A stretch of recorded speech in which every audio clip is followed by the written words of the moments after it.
Everybody, good morning dan salam sejahtera everyone. Thank you for being here. Our session is on redesigning curriculum towards IR4.0 and beyond. So before we begin, let's seek the blessing from Allah Subhanahu Wa Taala. Fatihah.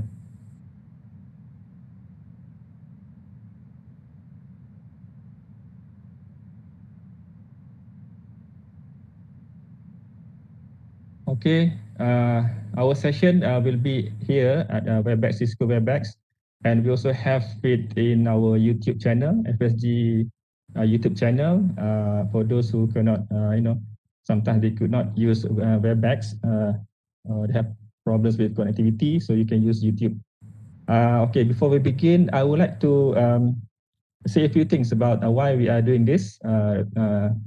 Probably Dr. Wan Aida, I think you already knew what the reason that you are here. Of course, the Fakulti of Applied Sciences, Shah, we are planning to have our curriculum review for all the programs that we have. We have 20 undergraduate programs with us. Two new programs will be offered in the October semester. So we have 18 other programs which have been running for quite some time now, since the last curriculum review was in 2018. And I guess, the faculty believes that it is time for us to do our curriculum review. And as a start, I think inviting Dr. Wan Aida, who is with UHEC right now, looking at the designing of the curriculum, especially for new programs and all that. So of course, we have to be updated regularly with the directives from KPT, for example, and then we have these changes in technology and changes in the job market and demand, especially with the COVID semester. With the COVID, for the past 1 or 2 years, we have been facing with COVID. So there have been some major changes in the way people are working now. So along with that, we have MTF 2.0, which we have to comply as well. And also we have the HET TVET, the Aida, high-end TVET. Okay, we have 4 models there been presented, I think by early of the year, I guess. And then we have FURAC, Future Ready Curriculum. We have IR4.0 right now. So there are so many things that we have to, grabs for our curriculum. And just to let everyone know that FSG, we have visited UCSI. The president is now Dr. Khalid. We visited him, I think, last 2 years, 2019, with the management team of FSG, and we found out that they do their curriculum review every year. So that's how it is. Fast they are working. And look at them now. They are among the top 10 university in Malaysia. Okay, one of the private university in the top 10 region. So another thing is that, are we teaching the same thing for the past 10 years, 20 years? So that's the question that we have to ponder. And are we teaching it? Are we giving the same assessment for the past 20 years, for example? So we have a lot of options right now with the new breeds of new students coming in our university. So I think that's the reason why we have this session as a start. We will have more sessions after this. So before we begin, I would like to introduce our speaker, which is Dr. Aida Yahaya, who is currently the head of academic accreditation at UHAC, or Curriculum Affairs Unit, Office of the Deputy Vice Chancellor, Academic International. Her current responsibilities are monitoring and assisting in the planning, design, development, and formation of new academic programs for the university. So I guess we have invited the right person, okay, for this session. So over the last 12 months, she has been engaged with various entities, sessions, such as the EAC workshop series, Malaysia's Future Workforce under the EPU, as well as the Future Workforce Engagement Series, okay, which is under KPT. Okay, as a senior lecturer with the Faculty of Film, Theatre and Animation, Dr. Aida publishes and writes for local and international journals, and at present is exploring the relationship between narratives of the past, present and future, with interests that range from screenwriting to the trends of the creative and cultural industries, and its influences towards the evolving demand for a vibrant, dynamic, and flexibly adaptive academic approach. Wow, those are very strong words for me, Dr. Aida. Okay, I think without further delay, I would like to invite Dr. Aida. The floor is yours. Okay, Assalamualaikum warahmatullahi wabarakatuh. Good morning, salam sejahtera. Thank you very much, PM Dr. Rosie, for the introduction. Even I get overwhelmed by such a long accolade as it is. I would like to thank Dekan, Professor Dr. Farida, for acknowledging me and bringing me into this session. I think basically PM Rosie's opening remarks indicates how much we are going through right now. I think it's not so much of me being here telling you what to do, because I think that will be close to impossible. But there are many things, as he listed and as I will share, that we will be going through. If you do happen to hear noise in the background, I apologize. I think there's something going on. Just give me 1 minute.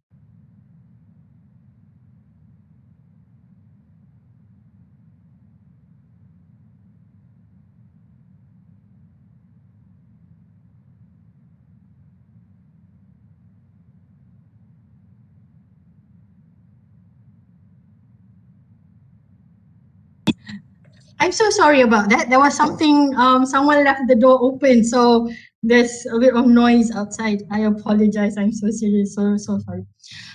Okay. Coming back, as Dr. Rosie outlined, there are many things that have come into the mechanics, especially within the last 12 months. COVID has brought about a lot of changes. Many of the things he's listed has also been initiatives that we've been working on for the last, probably since 2017. So generally, UiTM is there. But one concern, like with your benchmarking with UCSI, it's also about speed, and that becomes probably a challenge that we have yet to overcome. Speed is a challenge for us in terms of getting through the planning, getting through the process, and getting it the full programs executed. And so that would be, in a way, as PM Dr. Rosie outlined, yes, there's so many things out there. And so my session with you today is not so much about how to, because to say that there is a fixed formula is close to impossible, but it's also about it's more about the considerations. So as PM Dr. Rosie mentioned, there are many things that have come into the works. There are many things that we have to consider. There are many things that we have to bring in to a curriculum design. And so with my portfolio as being in charge of new programs, it is a challenge. Meaning which I kind of have to be as on top of things as possible, but it's also impossible to be on top of things every day. So for example, I think I sent Dr. Rosie an outline of what I was going to share with you on Sunday night, the initial outline. And I spent the last 3 days thinking something's not going to work. So basically, I ended up going through and kind of bringing in new things, so which would differ greatly. But I hope that by the end of the session, basically it's about new things that will inspire you, inspire the faculty, inspire the university, inspire the lecturers, as well as the students later on as graduates of the university and from our programs, inspire us to be ever present and ever aware of things that we have to either bring in directly to a program or indirectly to the skill sets that we want to embed, whether it's in the lecturers or in the students. And so what I will be doing would be, I'll probably with the time frame that we have, I'll probably spend about another 30 minutes or so going through half of what I will share with you, and then we'll break for about 15 minutes, and after that we will continue, and then there will be a short question and answer, if that's okay with you, Dr. Rosie. Yeah, thank you. Okay, so okay, let's see, my slides are not moving right now. Give me a minute.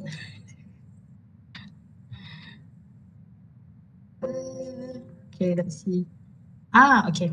Okay, since Dr. Rosie has already outlined my background, I will not go into detail. Okay, so since 2016, I think the whole idea to a certain point of the fourth industrial revolution, or IR4.0, by now, basically 4 years into, or 5 years into its launch and execution, some may say it's overused, a term, I would, to a certain point. So now it's also about the idea of moving forward. But we need to reassess as to what we already know or what we already have, just to be sure.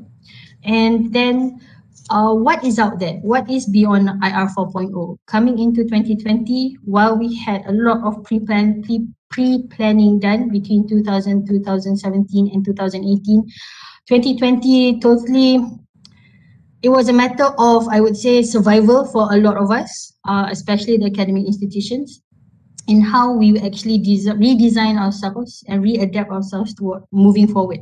And I think that's the most important thing that we have to think about.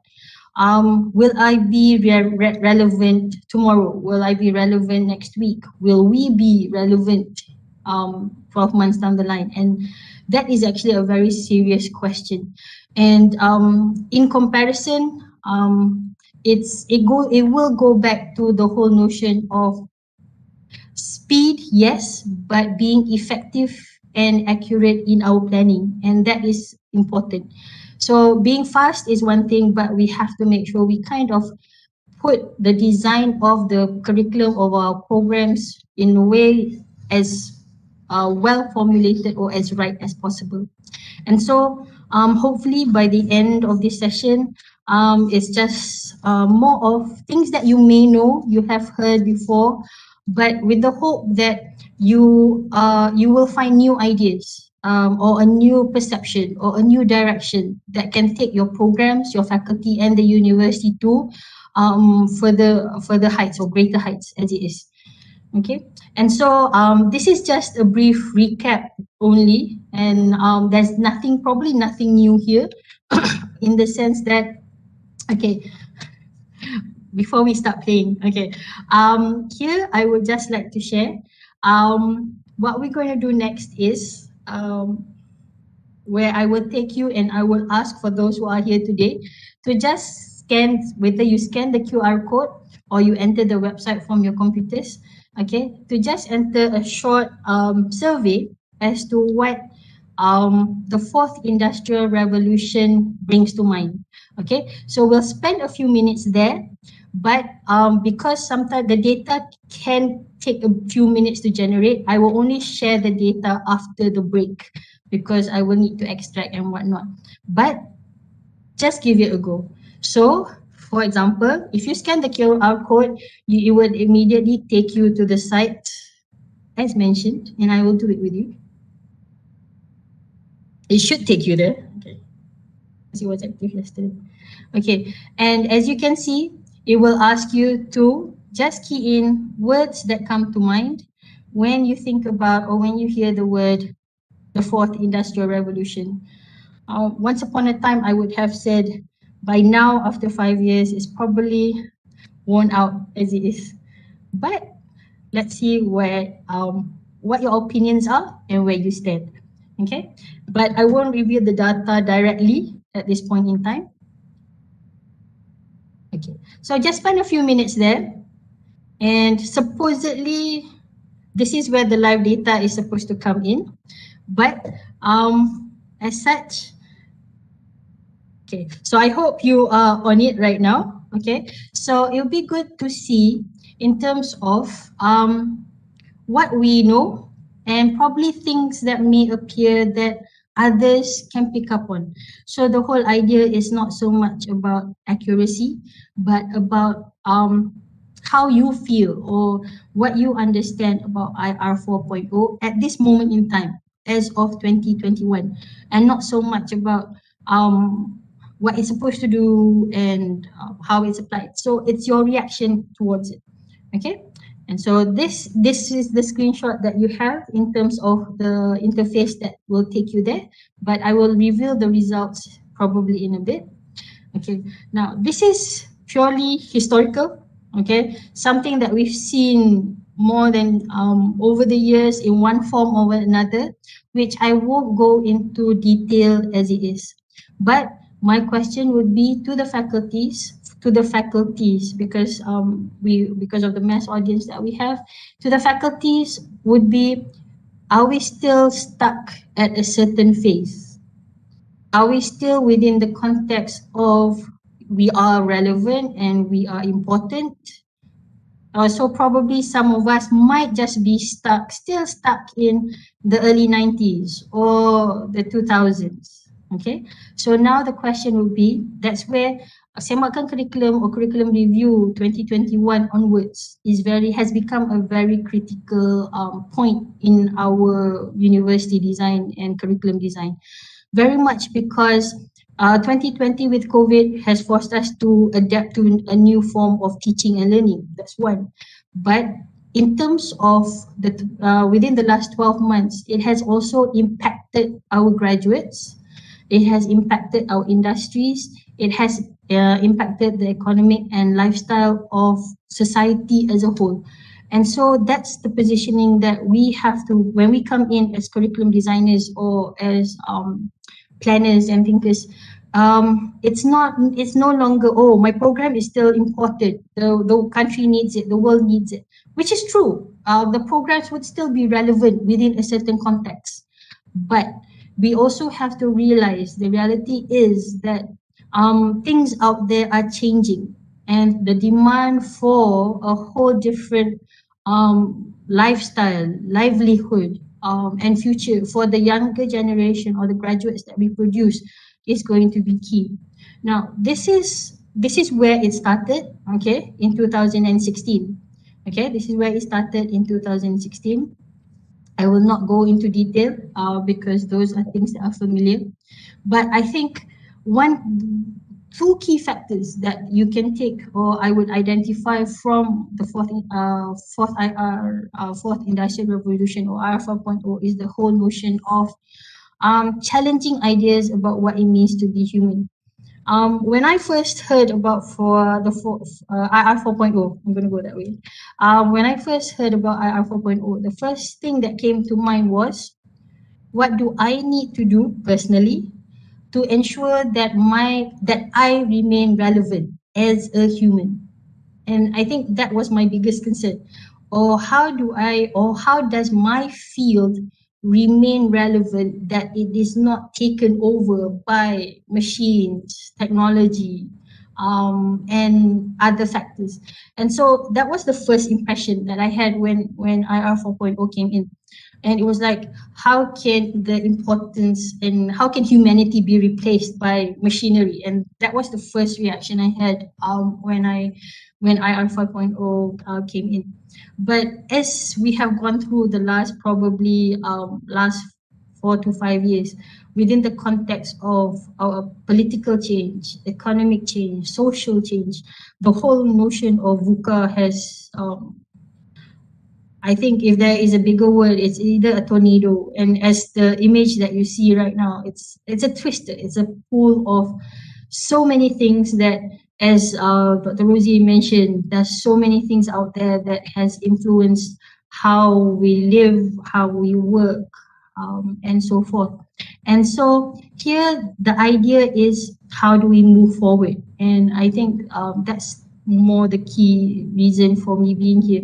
How do we find a way to identify certain elements that we need to recognize in terms of taking into consideration the direction that we want to take? And so accordingly, if you look, the credits below are actually, the image is from a report prepared by PM Saiful at one time in 2018. And so we have been very much consistent. We have been very much progressive in terms of adapting to change. But we do have to also be aware. 2016 was when IR 4.0 came in. 2018, which is 2 years, 24 months after, then we have strategies and whatnot. But the question is, have we, or has UiTM, or have our programs been able to account for the changes that have occurred or have been forced upon us? That's where self-reflection comes in. And so this is why curriculum review is important. If, for example, a program needs to be adapted, improved every 12 months, then I would say do it, because you would have to accommodate certain concerns. But you must also be aware of why you are adapting to that change, or why you are making the changes. So for example, probably other institutions will have their own reasons of why programs are reviewed every year. But the question would be, it will go back to the number of programs. So if you do declare 20 programs, undergraduate programs that have to go through probably curriculum review, the question is, what do you need to adapt, and why do you need to adapt? A lot of programs that I have encountered over the last probably 6 years, that is the challenge. The challenge is speed. That's one, in getting the documents and the processes resolved. And then the challenge of execution, whereby a lot of programs, by the time they are actually offered to the new students, actually have to be reviewed prior to offer. Okay, I think Dr. Rosie, we went through it, remember? Okay, so that is also a great challenge, meaning that if you realize that the program is not suitable for what is coming up, and you know that there is a need that must be undertaken to ensure that the program is current, relevant, and at par for the graduates of the present towards the future, then I would suggest you would have to make necessary changes. You can't have the reasoning that, oh, dah approve dah lulus nanti kena buat balik proses tu semua. But you cannot also, ataupun we cannot run a program that is no longer relevant. Ataupun we cannot run a program that the content is probably what the industry no longer applies or what the country no longer needs. And that is probably that's a big challenge actually. How we can't change every day to a certain point, but how can we accommodate the changes that needs to be made? That's where the management of the faculties would come in. How do you plan in terms of executing the changes that do occur? And I know it can be hard. I know it can be challenging, and I know the teams that work on programs um, do have their hands full in trying to accommodate what is expected.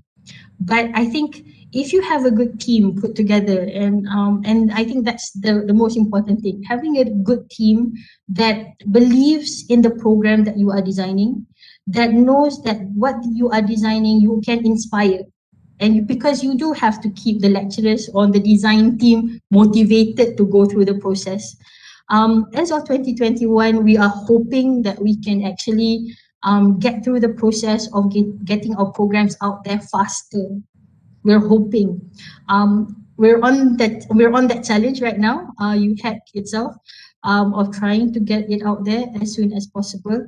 But at the same time, human factors and whatnot is still a challenge that will always be there. And so these are things that whether you're in management, whether you're in the curriculum team, or whether you're in the faculty as a lecturer, these are things that I know there will always be frustration. There will always be a debate. But those are what would make a program valid in terms of why they would be relevant. And so that's to be kept in mind. Okay. And so here I would say, where do we go from IR 4.0? What is out there? Okay, and how has IR 4.0 within the last 4 years to a certain point influenced us? Now, we have to be aware, our turning point or the world's turning point was 2020. It was a turning point for everything, I would say. And so here it is all about re-evaluating what we have. Now, one thing that was never, which is not often mentioned, is this. I'm not sure how many of you are familiar with this document, but this is a document that was and is a spin-off from IR 4.0 when it was introduced in 2016. But it was basically published in 2018 and is a report by the research team and the KPM at that time, about shaping the future of Malaysia's higher education in a challenging and changing world. And while the pandemic was not around 2 years ago, much of what it has had to share is very much relevant to the things that we need to think about when we move 2021 onwards. And so, as the quote mentions, okay, higher education is highly needed, I would say, at this point, but a declining trend in the relevancy of conventional higher education institutions make it at risk in the future. And I believe what that would relate to is the whole idea of um, virtual universities, online learning without lecturers as it is. And so within the last 12 months, we have been in that position. We have been in the position of the students do not have to be with us face to face. And that is a clear indicator. But now the question would be, who has been able to deal with it well? So these are questions that I would pose and questions that you would have to ask. Which programs have been able to handle online teaching and learning well, or online teaching and learning effectively? Because to a certain point, there are research there would be research that has declared that while teaching and learning have been conducted to a certain point where content is taught to a learner, the question now comes back to the fact that the learners themselves are facing challenges in dealing with receiving that information. Whether some students may be better at handling online learning compared to others. And so these are scenarios that within the last 12 months, the changes that have taken place have forced us to act, which is true, but we also now have to take into account what is the cause and effect of the changes that have taken place. And that is what needs to be studied, because different fields would have different outcomes, in the sense that some faculties and some students and some graduates enjoy or are very much very positive towards the outcome of the learning process. But there would be programs or students from certain programs who may be struggling with the situation and may not be able to adapt as well as we would hope. And those are issues that we do have to take into consideration, things that we don't see. And so in designing curriculum as it is, it doesn't deal directly with, oh, I need to have a curriculum which is as such. To a certain point, some programs may feel that they need a curriculum which is perfect. But the question would also be, we need to assess where we are now, or in terms of our student learning, how are they handling the situation? Is it working for them? And so forth. And so here it is that, as mentioned, like how Dr. Rosie set up the whole scenario for today, there are many things that we have to consider, and expectations on strong academic programs are high. Like, we expect that the programs will at least be able to remain relevant or be sustainable for at least 5 years. But as mentioned also, change does not take 5 years to happen. Change is immediate. And how we react to change, it will be the biggest answer. So here, strategies will be returned to the faculty and the programs to plan strategies of dealing with changes that come upon them.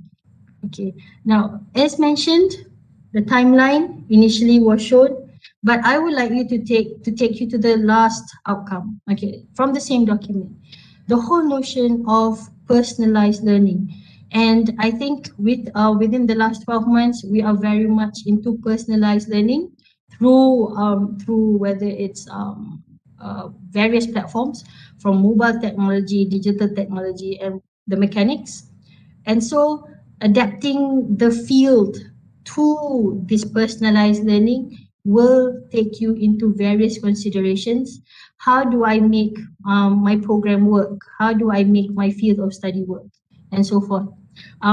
Just to share, if you notice, my background alone is in TESOL, to screenwriting, to basically Asian cinema. But I also come from a pure science background, which means that I have studied physics, biochemia, and the works. And so in adapting the sciences as it is, especially for faculties such as FSG, your importance, the relevancy of your fields is present. But now it's about also adapting to the requirements of the current trends and the future demands. How can you serve those needs as it is? Okay, and so the whole notion of 2000, the year 2000, or probably 2020 onwards, is very much as we see it. Okay, we are now going through the process, and we are in a position of how we have adapted to the situation. And so here, quoted as such from the same book, only on the basis that I would like to highlight not so much about farming as is. It's a vocation, a passion, a way of life, a mixture of art and skill aimed at personal care and attention of maturing. Okay. So here the whole idea is, as curriculum designers, as program designers, in academic program and whatnot, I think a lot that we have had to deal with is actually about keeping the morale positive moving forward, whether it's in the lecturers, in the students, and in the programs that we design. Because there has to be, you have to believe in the program. So in order for the program to actually grow and prosper. And so the bottom line, as mentioned in the book itself, is that to a certain point, technology is a tool. People come first. Humanity is the central focus. Technology leads to tolerance, respect, care, and compassion. Penultimate, the importance of cultures and values. And so at the end of the day, okay, when we, no matter whatever factors, whatever change in environment, whatever influences that come into play, I would say that um, number two, number three, number five would boil down to the whole notion of values that we would like to retain, possess, and carry forward, whether it is in our curriculum, whether it's in our graduates. And so here we have access to all this, but how do we embody it into the design of the curriculum? And so this is where what I wish I am sharing with you is very much not the how to. I will not be showing you how to insert it into the CLO or how to insert it into the PEO and PLO. I believe most of you or most of us have gone through the process of um, formulating PEOs, PLOs, and whatnot. But these are considerations that we have to think about. We have to align with the current MQF 2.0, in the sense that if you realize our MQF 2.0 probably, in not so many words, have actually been able to accommodate the changes that have taken place. And so in ensuring that our design, our curriculum designs, our programs, our outcomes, and the skill sets that we produce, in aligning it to the elements of MQF 2.0, there is a big possibility that we are moving in the right direction. So in terms of skill sets, we may have everything in place. Now it is up to the expertise of the faculties and the programs throughout the universities to decide on the knowledge component and how to embed the two, embedding and balancing the two. Okay, and so we are as such. Okay, and so this would be where we are at. Things that we've done over the last probably 3 to 5 years. Okay, we have recognized the needs for innovation, creation, new ventures, and whatnot, and we have been doing it. Okay, we are positioned as in the education landscape as it is, with our QS rankings and so forth. We do have future research and change in scenario. I think one advantage for FSG is the fact that um, your current program, or the latest program that I believe, if there's anything new other than that, eco technology. Sarjana Muda Sains Kepujian Eco Technology. When we started with that program, when we started designing the program, it was probably in 2017, 2018 at that time. Initially, the name of the program was very, very different. And we were trying, I think I was sitting with the team at that time. We were trying to find a way, how do we make the name of the program something which is much more relevant to present scenario. And so while there was much debate of using the word echo as it is, because of interpretation, because of meaning and whatnot, the final name for the program is echo technology. And JPT picked up on the whole idea that it was something new. At that time, it was 2018. So something new, something different, something that had potential of moving forward. But that is just the name of the program. Now the consideration is the design of the content. And so the design of the content is very much where we are at in terms of, while we can have names which may look attractive, we need to make sure that our content is just as attractive. And so the argument here would be, what do we have to do? Okay. Now, as of 2021, there has been much debate on the whole, not much debate, there's no debate there, but the country, the education system and so forth has been very much moving towards SDG and compliance to SDG. While we have mentioned it a lot over the last 5 years in terms of program kena map kepada SDG dan sebagainya, my argument here now is, how much do you believe in championing the SDG? That is the important thing. So here it is about believing in championing the goal in order for your program to be able to pay attention to elements that need to be designed to the SDGs. Sometimes we do this because we are very mechanical in our approach. So bila when any of us will say, go about saying that, oh, kena map kepada SDG. So if all programs will go, okay, I'm going to map here, here, here, here, here. Okay. But it is not just about mapping. It is about understanding, recognizing what we can do in order to directly tackle a certain problem. And I know the strength of FSG is in these areas. As such, there are various factors of research, of teaching and learning, of industry, of social service that the faculty and the programs can engage with. But it's also being aware of which element, the how and the why, and that becomes the principles that you will champion when you do design your program and believe in your program. So one element that's always mentioned during curriculum design or new programs is the notion of kemenjadian pelajar. What kind of graduates we would like to create from the programs that we design. And so here, these elements, some may be very direct in its implementation in terms of courses. Some may be very indirect in terms of the learning and the skill sets that the students will obtain. And so these are the values, as I mentioned earlier, these are the values that we would like to embed in the graduates that we have. But then when I do talk about values, I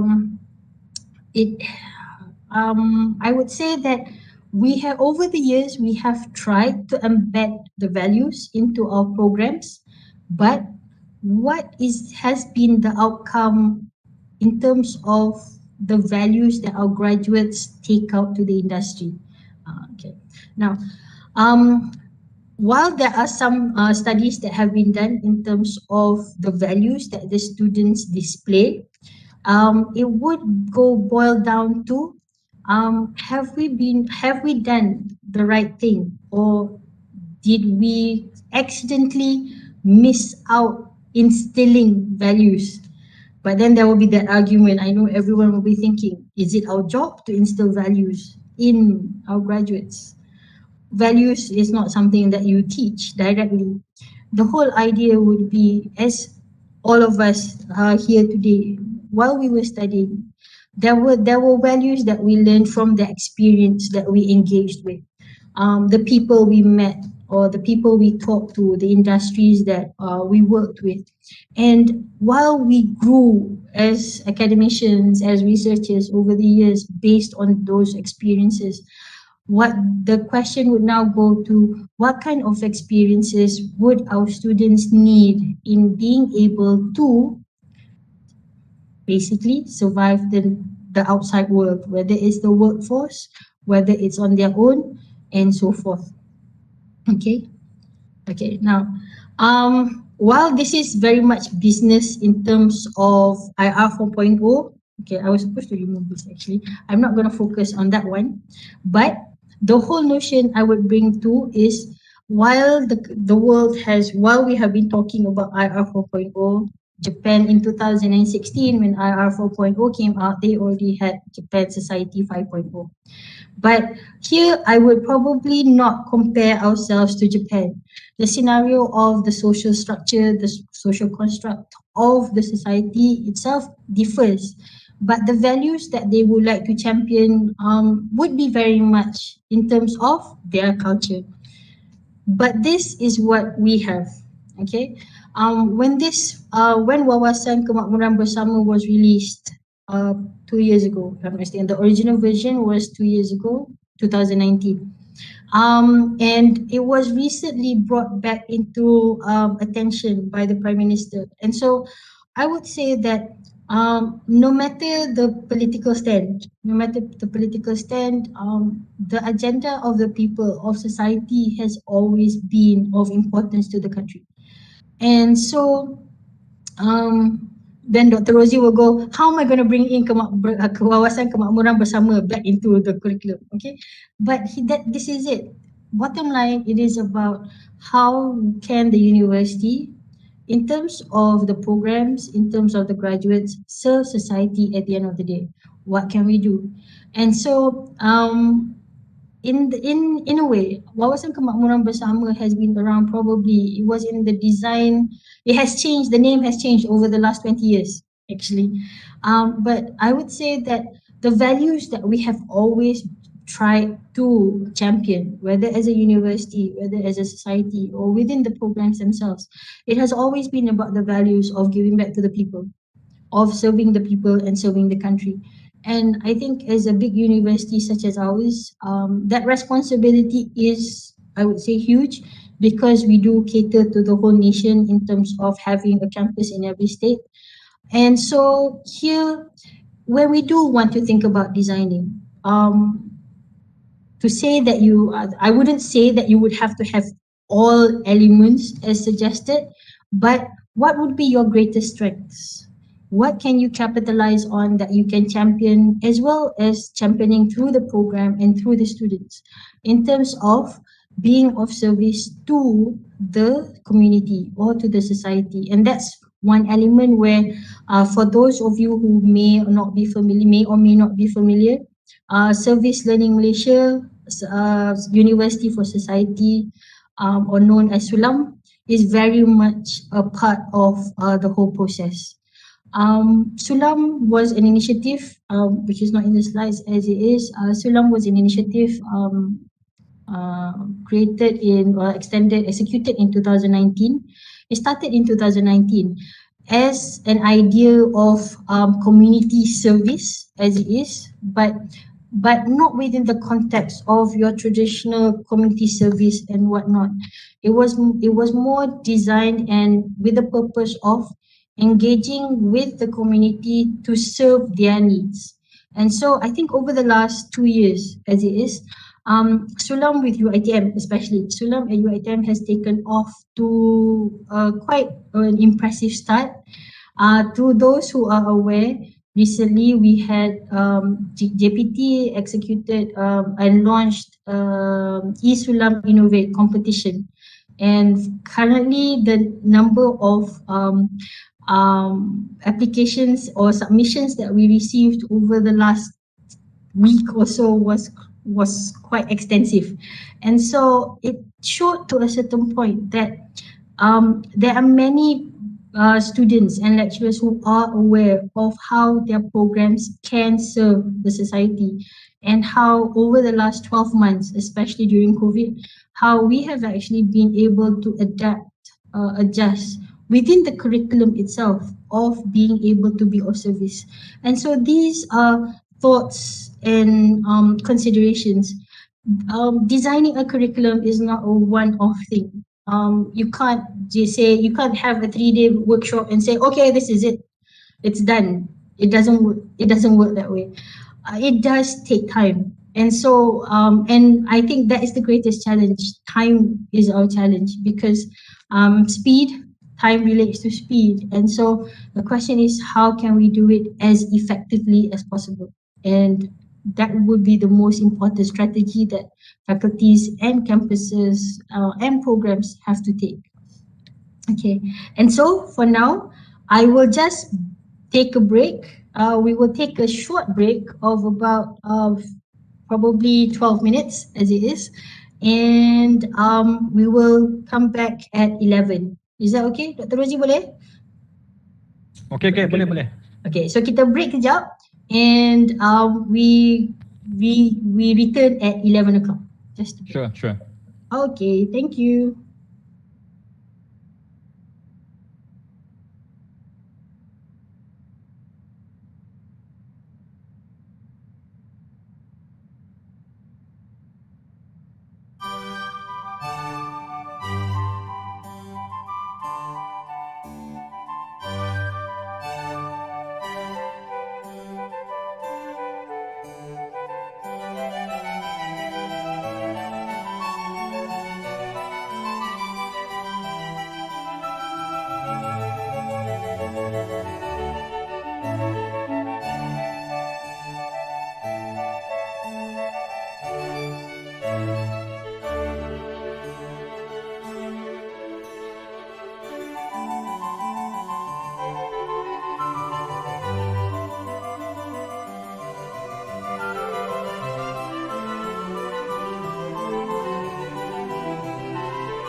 Okay, Assalamualaikum. We're back. Okay. Um, as you can see, I hope you managed to get at least a cup of coffee after what you've heard me explain. Um, so what you see in front of you right now is probably the response that we received or that we managed to collect from at least 52 of you. Um, and if you look at in terms of when we mention IR 4.0, automatically the whole notion would be what is central here. So even as you look at the diagram or the mind map that you see here, the word cloud, sorry, the word cloud that you see here, you know that IR 4.0 is about technology, robot, automation, big data, and whatnot. But I think the phase we are now on is actually moving beyond IR 4.0. And that is where that's where the challenge lies.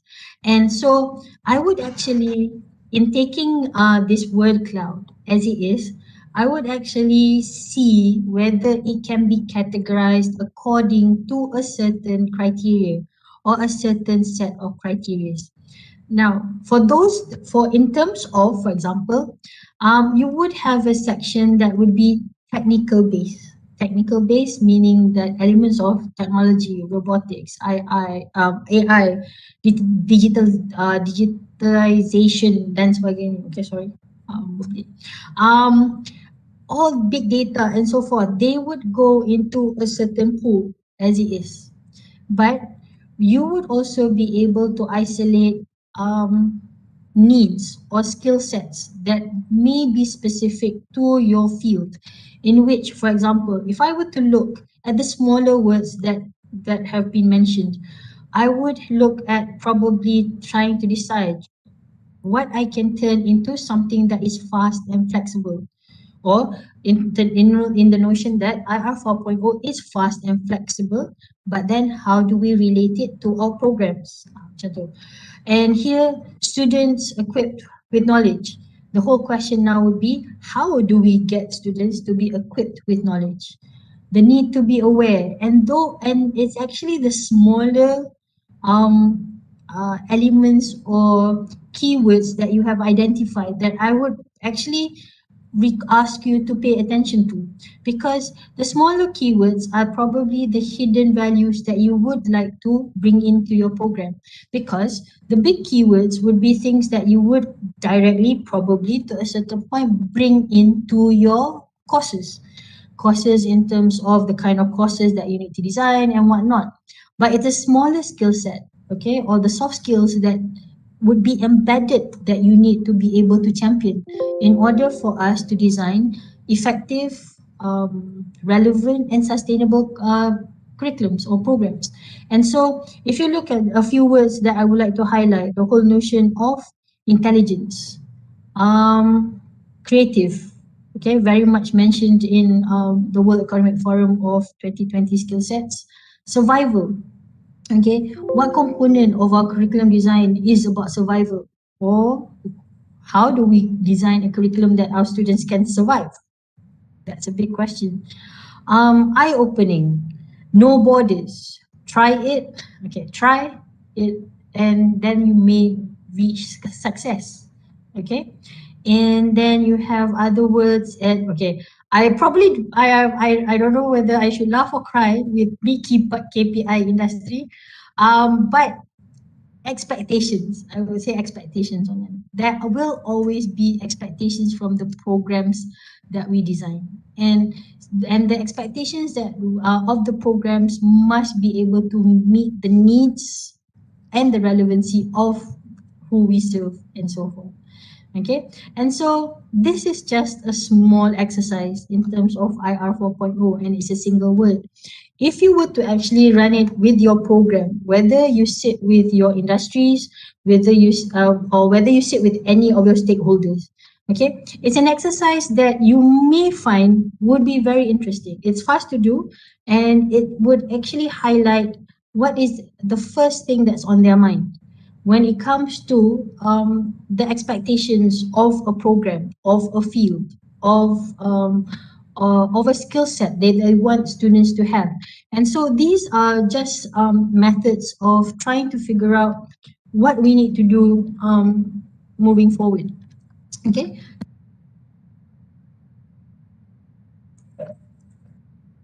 give me a minute. Okay. And so, how do we relate?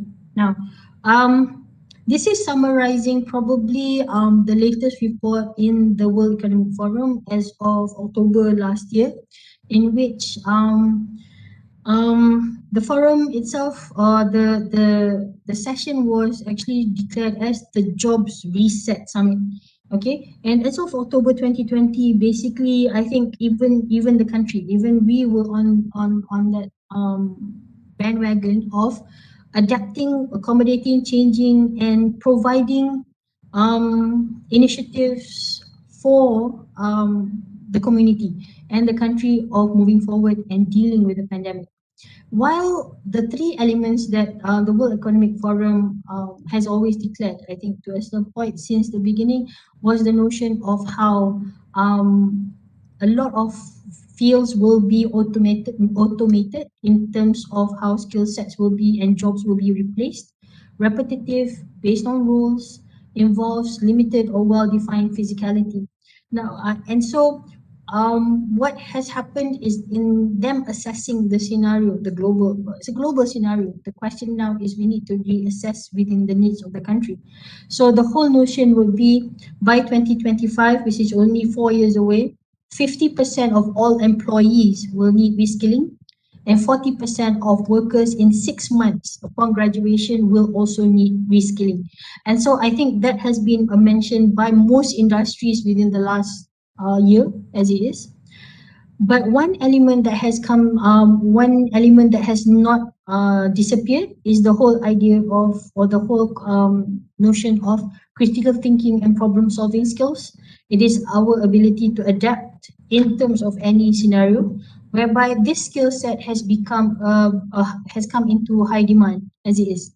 And what they have declared, or what the World Economic Forum has declared as a newly emerging skill set is the whole notion of self-management. And self-management here would be in the context of active learning, resilience, stress tolerance, and flexibility. And so if you look at the screen, you will see as listed, and these are not the common slides or criteria that we've been looking at within the last couple of years. It does change in terms of relevancy to a certain point at one moment in time, but this, while declared, was in the jobs report of 2020. There are those that have gone up and down the ranks. But if you look at all the skill sets that you have here, most of the skill sets stated here are very much more than non-tangible skill sets. And so here is the whole idea of what do we need to do in terms of the curriculum design in embedding the skill sets required. And I know most of you will be thinking, how are we going to get everything into the program? I would say that it's not about getting everything into the program. It's about understanding why we need the students to have that skill set. We need to have in mind that the students, when they do graduate from the program, that they can survive and they can be independent upon graduation or upon completion of the course. And so that becomes, I think that has to become a key consideration. How we make our graduates strong enough that no matter what happens, especially what we've gone through the last year, that no matter what happens, they can survive out there. Now, people will argue, or some will argue that, oh, they have spent 4 years in a certain field, they should work in a certain field, and so forth. Okay, but the whole notion of VUCA, the whole notion of uncertainty that is out there, even we as academicians and researchers, are we able to predict?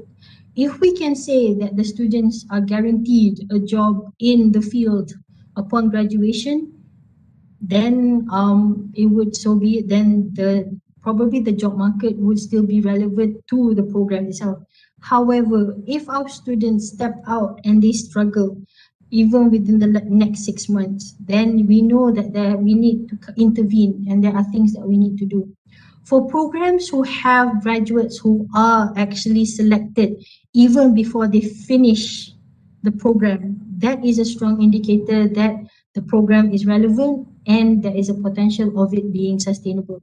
So we do have various programs across the board, and I know a lot of faculties will always that's the strength of the faculty and the programs within them, in the sense that I know a lot of faculties also have graduates who before graduation they are already employed, but then we have to evaluate what is the number of employment before graduation or before completion of the program. So if it is 10%, is it 20% and whatnot, or is it 100% of the whole program?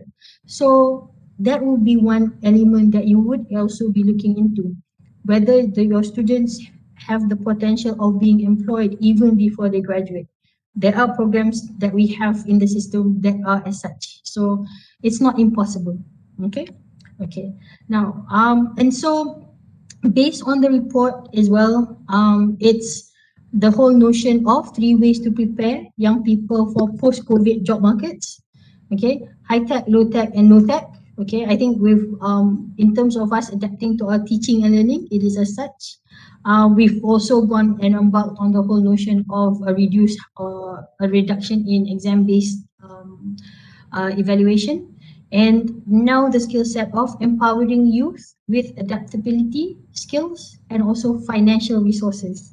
Okay, I will not expand on that only because someone will start asking financial resources. So are we supposed to give them funding? Okay, I'm not going to go down that way. Okay, but the whole idea is this is data that you can find. What I'm showing you is information that is not hidden anywhere. So, but one thing is you have to pick up and you have to keep in touch with the changing factors out there. Like for example, I think last week on Thursday, there was a workshop on new program design, and whatever I'm sharing with you should have been actually shared last week. But during that process of that workshop, what suddenly came on screen was the latest document regarding a certain new development in the country, and it kind of like went across the screen while we were in session. And so that is how fast things change. So I can be talking to you right now, and suddenly, well, we don't have a live screen right now, but suddenly I'd have a live screen, for example, of okay, expectations of 2022, for example, coming across my screen. And so these are the things that we have to keep in touch with. But I know it's scary. I know it's scary. I know it can be frustrating. I know it, but that's just it. We cannot give in to our fears. We cannot give in to our frustrations, because when we design a curriculum, it's not about us. That we have to remember. It can never be about us, because what we create in the curriculum, in the design of a program, is for the students, for the country, for the society, and it's never about us, me, I, and whatnot. Okay, that you have to remember very clearly. Okay, now as I mentioned earlier, this has been going on, especially after we came out of our first MCO last year. The government has been very much on an agenda of helping as much as possible future graduates, and I think many of us are actually on the Penjana training, reskilling and upskilling programs. Many UiTM lecturers are actually part of that as well. This was and after the Penjana, after the EPU session, KPT came about and engaged in terms of what is known as Future Workforce Engagement Series of forces. Dulu it has always been called Taklimat Keperluan Guna Tenaga Negara.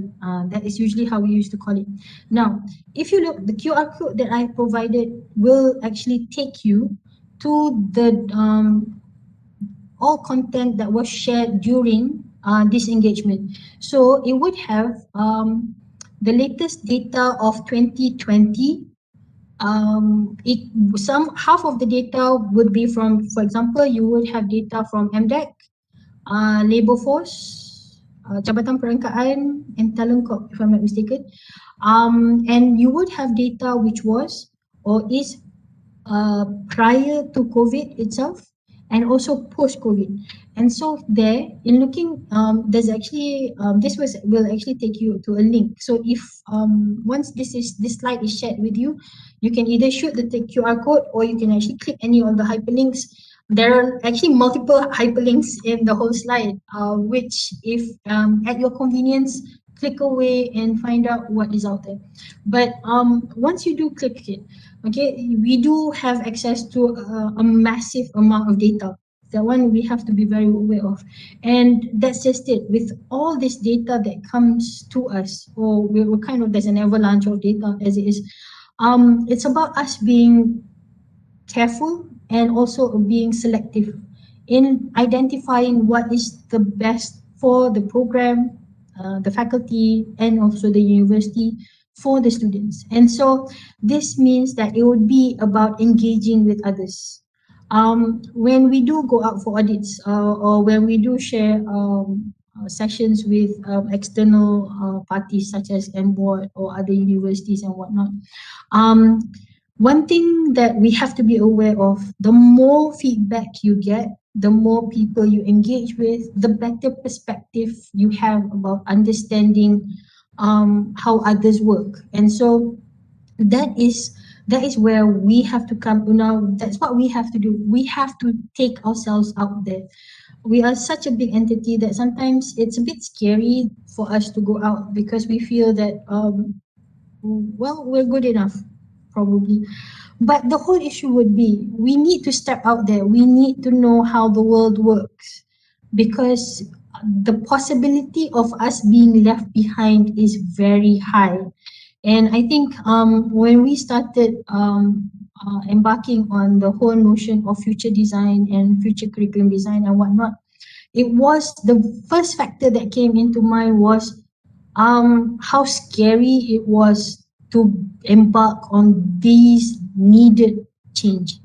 Okay, it was the first reaction is everyone is nervous. There's that fear factor, and the unknown is always going to be a challenge for all of us.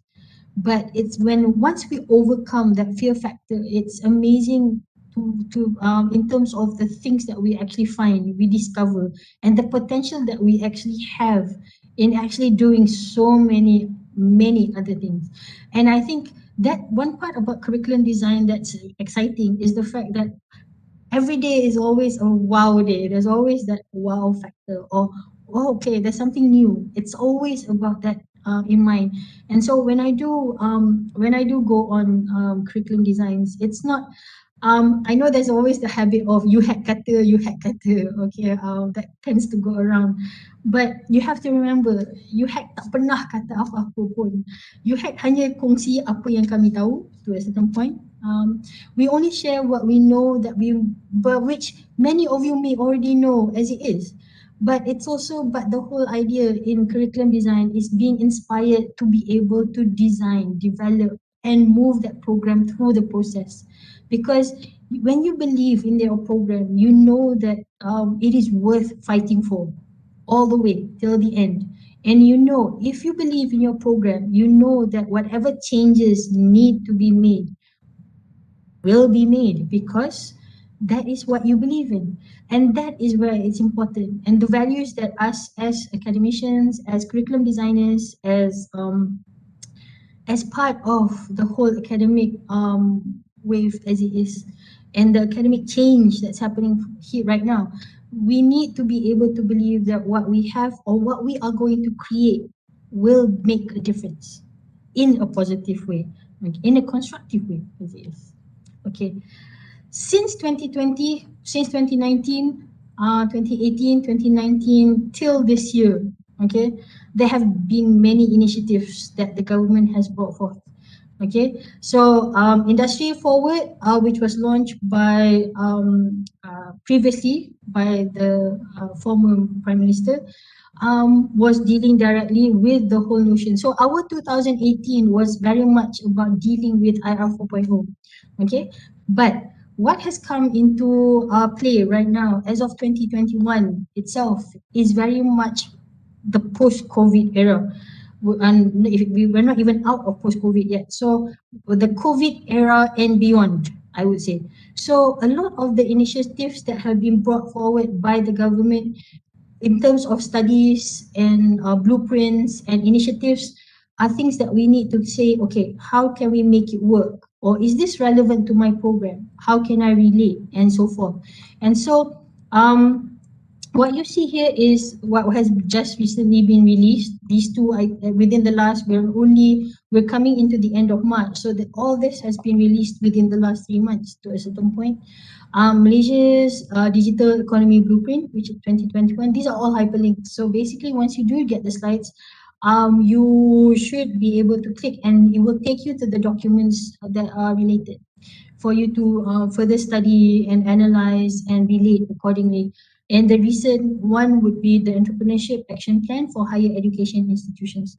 So there, there are a lot of factors that influence how we design our programs, but we have to be clear on why we are designing it. And so once we know our purpose, once we know our direction, embedding any of the elements that you've heard throughout the morning is may not be as big an issue as you may think. Okay. Now, so now the latest session that we had. Okay, this screen and onwards, it's kind of hyperlinked and multiple in a certain way. Okay, now last week on the 22nd of March, UPSI invited the director of Bahagian Kecemalangan Akademik BKA, JPT Prof Madya Dr. Wan Zuhainis, okay, to deliver a talk or a session such as this, I would say, reimagining and redesigning academic programs for change ready talent.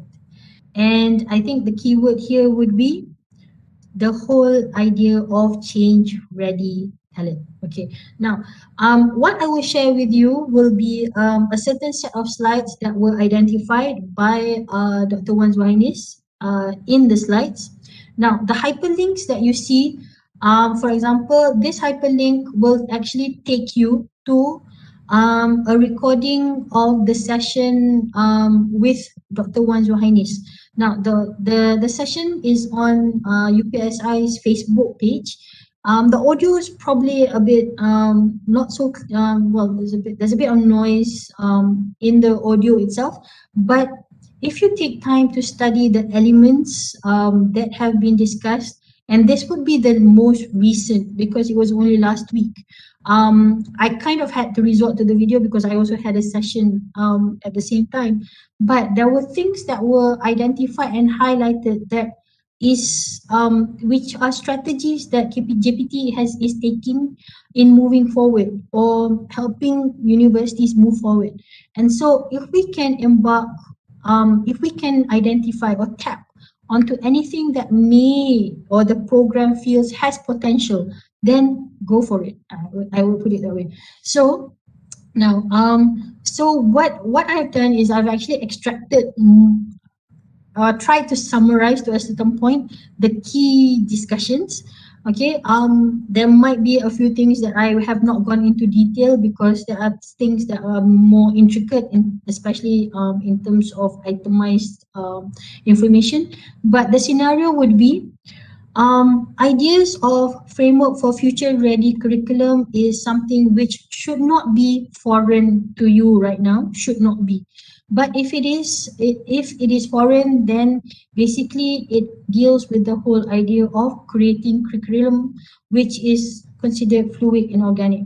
Okay, now this whole term has been around for the last number of years, and I think it was mentioned earlier. But one element that has also been brought in by this proposed strategy is what is known as experiential learning, competency-based education landscape, or what GPT has called Excel. Now, we have not dealt directly with the Excel project yet, okay, but I think in sharing the ideals or the models that they are proposing, I think we can relate clearly to the strategies that they are recommending. Okay, there's a reason I'm saying that. Okay, this tag, Malaysia's Future Higher Education, will take you to okay, and currently it's downloaded to my document, but if you key in the title itself, it will take you to the document, the report of Malaysia's future higher education scenario, the one that I showed you, and the whole idea of framing Malaysian education 4.0. Okay, kita ada lebih sikit ya. Okay, so we have education 5.0, but I would come to that in a bit. But here the question will be, I think the focus would be on the whole idea of change ready talent. And while trying to figure out how to define or how to explain change ready talent, um, the term itself will probably need further exploration. What I share with you is limited. I was trying to put the concept together, but I didn't want to rush it. So I'll put it out there for you to actually pick up and see in terms of how can your program, your faculty, and probably to a certain extent the university, how can it relate to the whole idea of change ready talent? Now, one element or one component under Change Ready Talent is what is known as the KPT PACE program, which currently all faculties are engaged with, whereby academic programs are expected to integrate professional accreditation in the curriculum. Now, most new programs which have been executed since probably middle of last year, the whole idea is if a course can be given certification, a course, kursus, if a course can be given certification by an entity, a professional body, or an industry, it is considered as the added value. And so last year alone, we had programs from a number of faculties who were able to actually, contohnya, um, I want to mention ke, it's a good thing to mention, but takut dia segan pula. Tapi okay, there is one program, new program, belum run lagi, which actually managed to have 5 courses that had certification from 5 industries. And so in looking at that, you know that there is added value to the program. You know that the graduates going out will have been certified by various industries, and the potential of the students being employed would be higher than most. And so that has been that even we have that design as it is right now. And so if your program can tap onto those kind of elements and criteria and added value, or what sometimes I call the plus one factor, okay, it's the whole notion of what will give the students an advantage towards moving forward, and that is important. Now, this is actually quite a common image, okay? The tree that Dr. Wan Zuhainis uses in her slide, dah canggih sikit, it's much prettier than this older version, but it does champion the same values, okay? And on the right would be the whole notion of developing future-proof graduates in terms of skill sets and whatnot. Okay, this would be nothing new to us under to a certain point. They would be familiar terms and familiar ideas or strategies that we have been trying to work out, sort out over the years. Okay, now the image is probably a bit blurry because as it was taken from the original source, but what Dr. Wan Zuhainis had to share on that day was one key element that I took up is the whole Excel project or the whole Excel perspective in terms of experiential learning and competency-based education landscape. And so here in identifying, I won't say her because it belongs in a way it's GPT as a whole. But as you can see, the whole notion of the idea of the synergized components from industry, community, research, and personalized learning in efforts to and through methods of probably flexible design, global design, non-conventional design, and multi-inter-transdisciplinary design. Now, all this is nothing new. It would be nothing new, and I think COVID alone, at all, or to a certain point, in us going online, we have to be able to engage globally. UiTM Global, I think, kudos to them in terms of their initiatives of creating exchange and links to our international counterparts, whether it's student exchange, program exchange, lecturer exchange, and whatnot.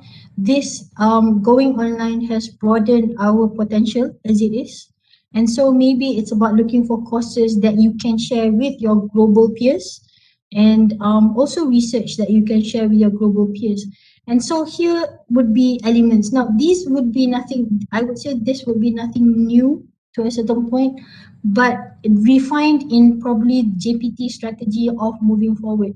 But if you look at the elements, industry driven experiential learning, or what they call ideal, community resilience experiential learning, what they call care, personalized experiential learning, POIS, research infused experiential learning, real.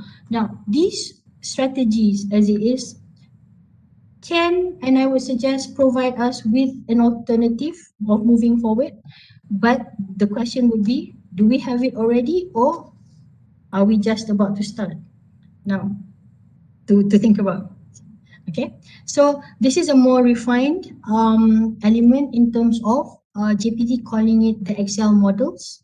Okay, now for now I am only citing the session that was shared by Dr. Wanzwainis on the 22nd of March. Okay, and so this might be an early stage currently, or it has evolved over the last couple of months. For now, I won't say I have any new information aside from last week's sharing, but the whole idea is how these strategies can be brought forward. We already have Sulam, we already have 2U1I, we already have internship. We may not have apprenticeship yet, okay, but we do have issues of gap year. We have, and so probably we may need to pay attention to competency based or passion driven. These are things that there are things that we have done, and some things which are already in the works, and some things which probably we have already moved on from. So those are things that we would have to evaluate. Okay, now, so where do we stand? So this will be heading into the last few minutes of my sharing. This one I'm just going to skim through quickly, only because things that we need to know for those of you who who have not been aware. We do go back. The values of the university, the vision, mission, and objective of the university goes back to the basic fundamentals of falsafah pendidikan kebangsaan. Okay, we are very much rooted in the values which have been championed, which is championed by the whole falsafah pendidikan kebangsaan. And so for those of you who may not be familiar, this is a snippet for you, and this would be aligned to our desired state. Now, this slide came from the former VC slide last year, okay, when we declared our strategic plan. Okay, but the whole notion of being a globally renowned university, which is our ultimate goal, is inclusive of all correct elements that are here. And so how do we make it work? Okay, but then on top of that, while we are moving towards being a globally renowned university, we are very much about the individual learning as well. And so it goes back to our philosophy as a university, the potential of every individual. And so I think we need to take a step back and think about what we've been doing, what we're doing now, and where we want to go. For some of us, we have been with the university probably for the last 30 years. For some of us, we may have just joined the university for the last 3 months. But one ideal that I would like to champion is you need to believe in what you do, and you need to know your purpose of why you are an academician, why you joined the learning stream. Why did you join? The notion and the ability to teach, the notion and the ability to groom that future generation. So step back and think about why you became a UiTM lecturer. Okay, and so I don't know whether that was in support or in protest. Okay, I hope that is in support. Okay. Now, so I will not go into detail about the philosophy, vision, and mission of the university. You should be able to access accordingly. Spend some time just understanding during on your personal note. Okay, I'm going to skip to this. Okay. Now, okay, tak cantik lah pula image ni. But I apologize for the blurry image as such, but 2021, we are very much moving forward with Education 5.0, and we have been under a lot of scrutiny because we called it Education 5.0. But please realize it is not about the number. Please realize that it was never about the number. It was all the idea was about moving forward, of how we can move forward. And what I'm going to share with you is where we are, and what we have done, and where we stand, and where we're going. Okay, for those of you who are familiar or non-familiar, okay, the Education 5.0 is very much aligned to the strategic plan for a globally renowned university to provide quality education, and to in the creation and in efforts to create the whole notion of the holistic graduate. Okay, now this would be a more detailed identification of Education 5.0 in terms that it champions the 5 pillars. And in efforts to make things a bit easier, how are the 5 pillars aligned to the whole notion of curriculum design, and also factors to consider when designing the curriculum. So if you look at the 5 pillars as it is, all initiatives, I think within the last 3 months, all of us, especially with the academic office, we have been probably championing all these elements within the last 3 months alone, if not since COVID came into place. And it's interesting to know that while Education 5.0 was designed in 2018, probably having this in place made us moving forward and adapting to the changes within the last 12 months a little bit easier, because we had the blueprint ready for us to step into. Okay, but spend some time from going back to Education 5.0. Now please don't quote and say that, oh, I just said this because we have to. No, it's not about we have to.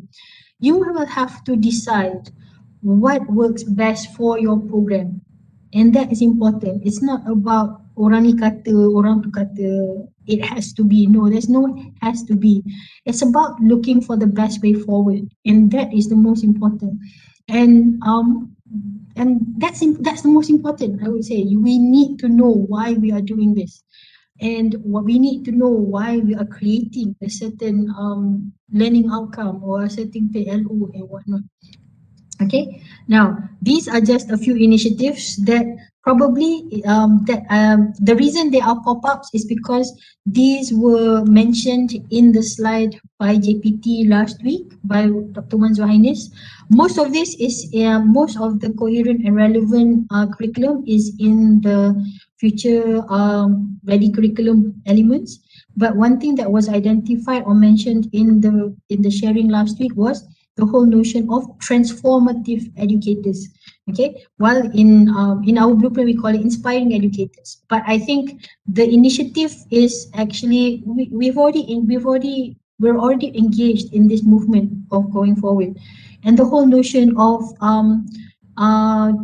the whole idea of learning space and maker space, or creating the hybrid campus. I think for us, creating a hybrid campus may not be a problem, especially for faculties as big as FLG, where you have programs across campuses. Creating that hybrid kind of concept of learning between campuses is I would say workable. Okay. Now, this credit is credited to mantan TNCA on the basis that when he proposed this, probably in 2017, when Prof Kamal just became TNCA, the question would be, and this is an old slide. This is a very old slide. But when this slide was initially brought forward along in 2017, it was on the ideals of creating the UiTM graduate, or what we wanted to become, or what we wanted our students to become. Now, this is what I'm going to show you in terms of where we are, in terms of what was shared by JPT last week. Change maker, innovator, inventor, creative entrepreneurs, game changer and groundbreakers, social innovators, the maker mindset. Now, I would say that we have these elements in our programs, in our faculties, in the university. The only thing that we might need to do now is bring it forward, make it stronger, make it better, make it more effective, make it more serviceable to society and whatnot. Because we've had all these ideas and all these mechanics in our plan, no, I won't say plan, in our pipeline for probably the last 3-4 years as it is. But probably 2021 is the time that we do move forward. We need to take a step up and actually put our foot down and move. Now, probably not move anymore. We probably have to run to make sure that we can move out there and be relevant out there. And so these are elements that were highlighted last week, which I think in our design, it is there, it is present. Then now it's about us reviewing and considering is how do we move forward? What do we need to think about? What do we need to do in terms of becoming this and making it better? Okay, so what is new as of 31st March 2021 today? Okay, what is new? It's tomorrow. Okay, tomorrow will be the 1st of April. It is not April Fool's, but the whole notion of the idea that you will be the change makers of the programs, of the faculty, of the university. And so, on that note, it is about thinking about tomorrow, what will happen next, what will happen down the line, and the relevancy and sustainability of the programs, the faculties, all colleges for that matter, forgot to mention that, and also the university. And so on that note, I will probably slowly come to the end of my sharing with you for this morning. And I would like to open up for a discussion session within the next probably 15-20 minutes if you're okay. Okay, Dr. Rosie, boleh? Thank you. I'll pass it back to you. Okay, thank you very much Dr. Aida. I think macam santapan rohani untuk kami lah.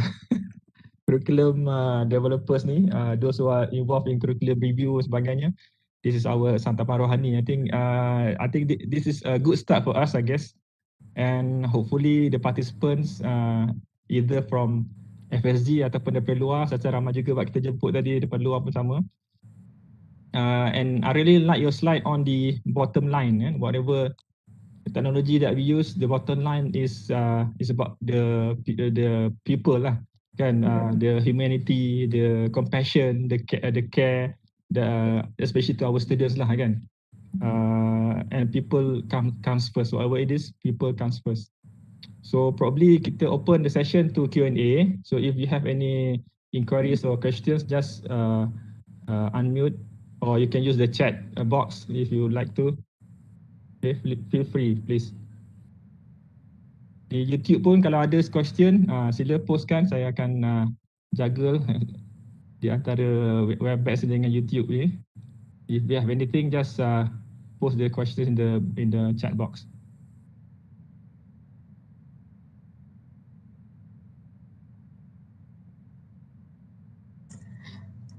Semua terkejut je Dr. Rosie. Okay. Excel tu pun saya baru Excel tu baru saya baru dengar, I think last 2 or 3 weeks ago semasa Meta hari tu. Meta tu, Excel tu. So and then also the change ready talent pun sama. So many new terms coming up. I think it is about the same thing, but of course, in a new way lah. New package. New package, yeah. Assalamualaikum. Waalaikumsalam.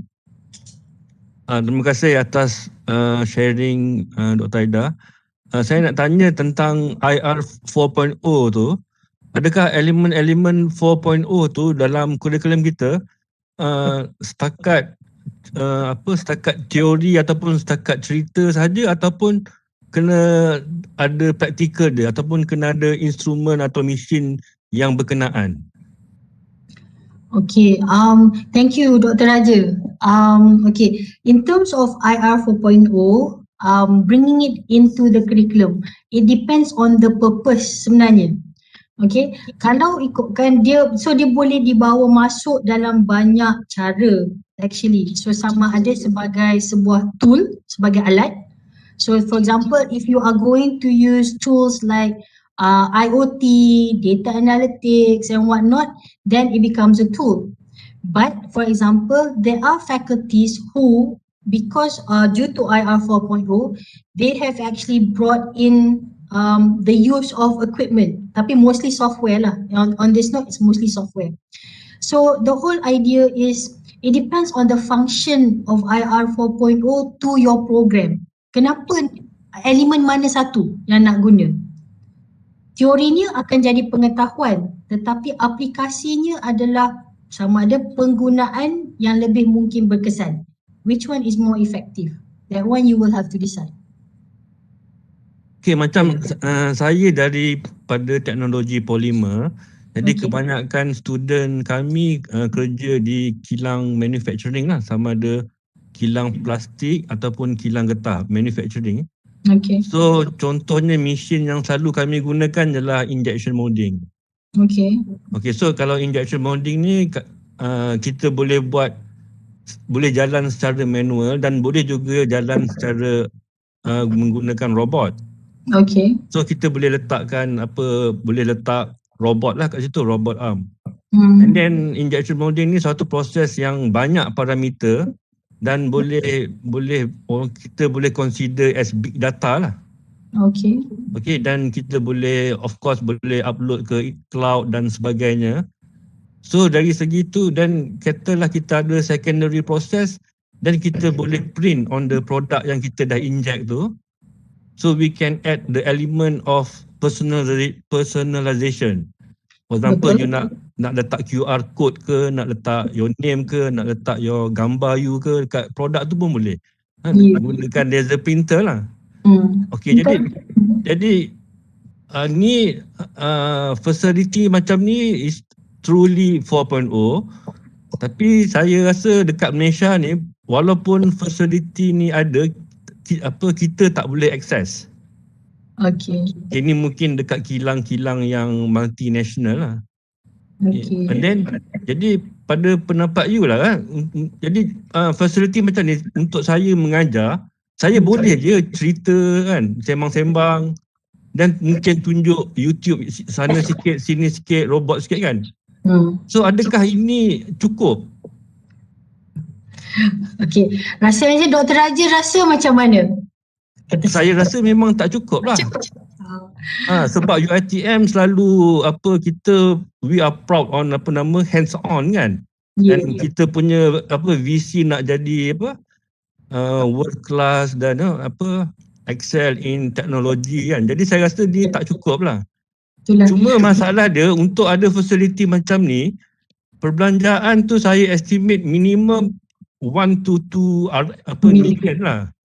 Jadi how serious actually UHAC ataupun UiTM dalam implementing IR 4.0 ni? Ataupun kita cukup je dengan video YouTube? Saya tak clear kat situ.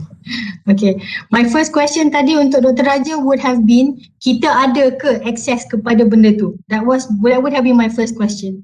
And kalau Dr. Raja kata kita tak ada, now the question would be, secara tak langsungnya our students will be losing out at the inability to access benda-benda yang Dr. Raja terangkan. So kita rasa macam rugilah. So now what can we do dalam bentuk program ataupun dalam bentuk fakulti? Now kalau Dr. Raja kata ada industri di luar, okay, can we get access kepada industri di luar untuk dirujuk ataupun dibawa masuk sebagai industri partner ataupun industri advisor dan sebagainya? Kalau industri yang ada facility macam ni normally diorang multi national and very secrecy lah.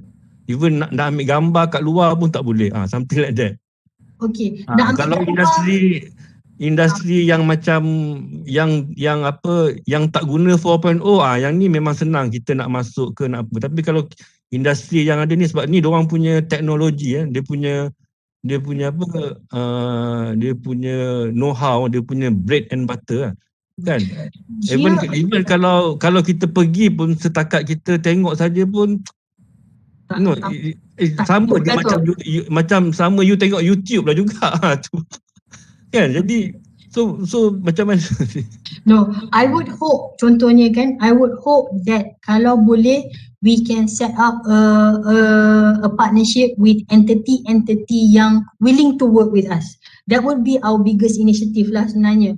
I know it's not easy, especially kalau multinational companies ni memang secrecy is one, but if we can set up a partnership that can demonstrate a win-win for both parties. Okay, if we cannot if we cannot, kita dah try belum? Kata Dr. Rozi, kita dah try belum?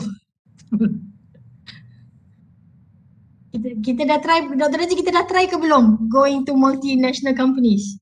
Kita dah try lah kot. Not sure lah. For the polymer ni I'm not sure. Dr. Raja kena jawab tu. Tapi tak apa. Macam Dr. Raja kata tak boleh. No, I would say that okay, lagi satu kalau industri, kalau untuk polimer setahu saya memang tak ada lah yang sampai peringkat IR4.0 ni. Kalau elektronik memang banyak macam all this big company Intel, Motorola kat Penang tu, dorang memang ada lah. Tapi kalau polimer ni saya rasa tak ada lah yang sampai tahap IR4.0 yang seperti yang diidam-idamkan oleh KPT apa semua ni lah. Tak, saya ni cadangan Dr. Raja, nanti ni cadangan untuk cari alternatif. Okay, now kalau ikutkan countries, okay, in terms of polymer and plastic technology, I would say secara umum ni orang yang kurang sikit pengetahuan ni kat sini. Now, if you look at countries such as Sweden, Denmark and the European countries, their notion and their research practice in terms of plastic technology is much more advanced daripada kita. Ni bukan dalam konsep kilang dalam konteks research and application kepada community. Now, if we can, contohnya ni memang breaking, this is where we have to break the box. Kita tak boleh within the confines of apa yang kita biasa. So here is me trying to find out how I can make this work for you.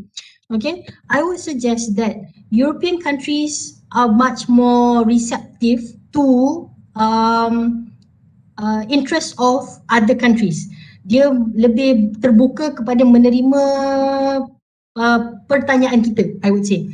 Because over the years, for example, when I do engage with companies in Sweden, in Switzerland dan sebagainya, mereka lebih terbuka kepada konsep sharing tu.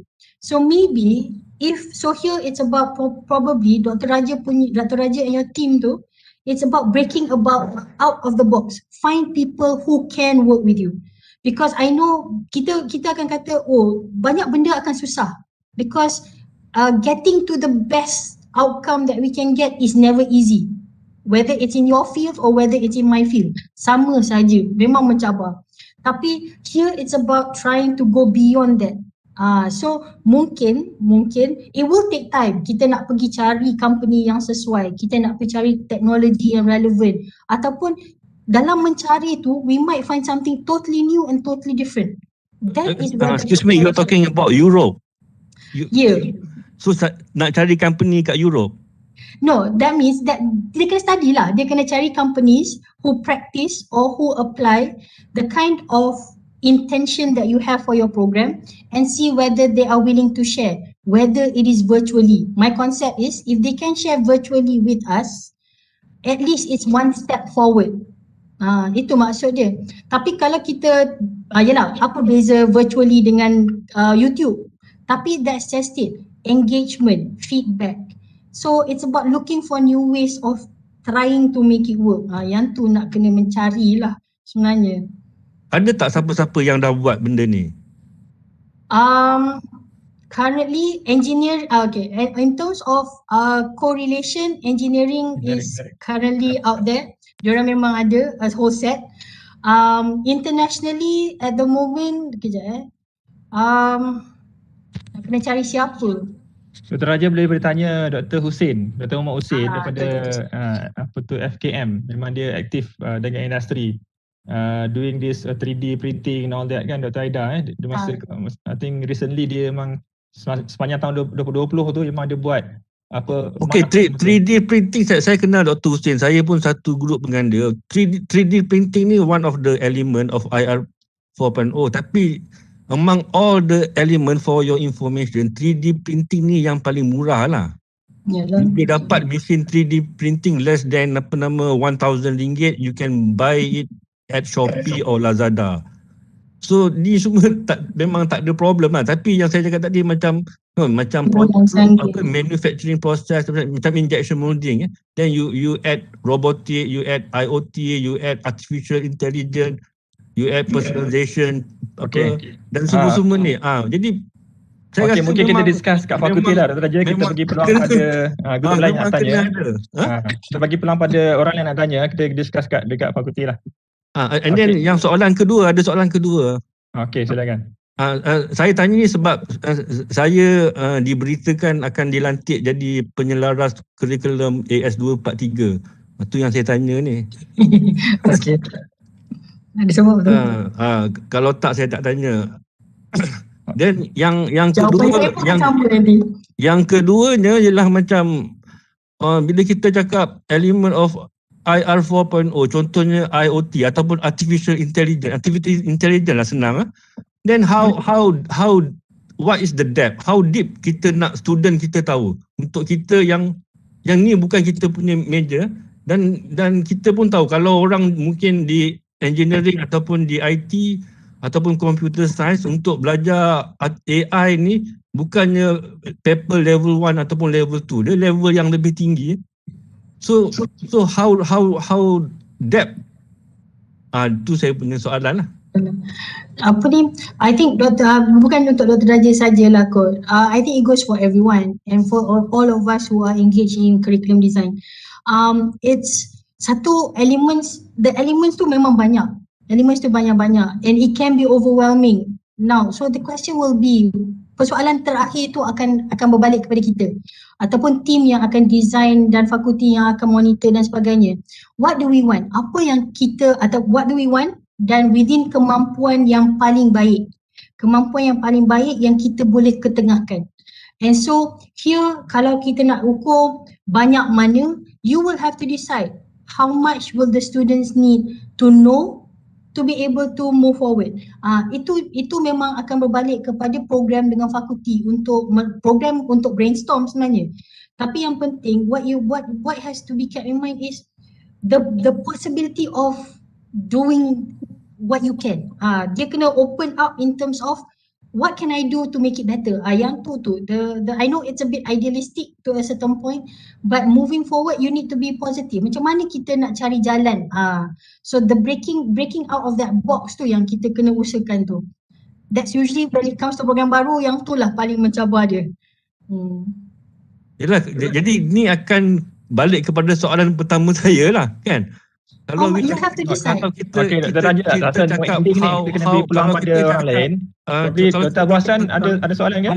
So at least kita boleh tunjuk student tu dia punya application. Tapi kena tunjuk benda yang real lah. We get your point. Faham Dr. Raja, saya faham. Saya akan serah balik kepada Dr. Raja and team untuk cuba usahakan. Itu je yang saya mampu. Ya Dr. Abu Hassan, silakan. Tak dengar Dr. Abu. Dr. Abu tak dengar.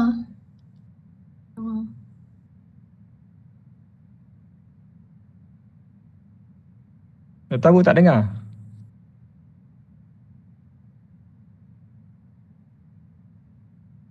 Tak dengar, tak dengar.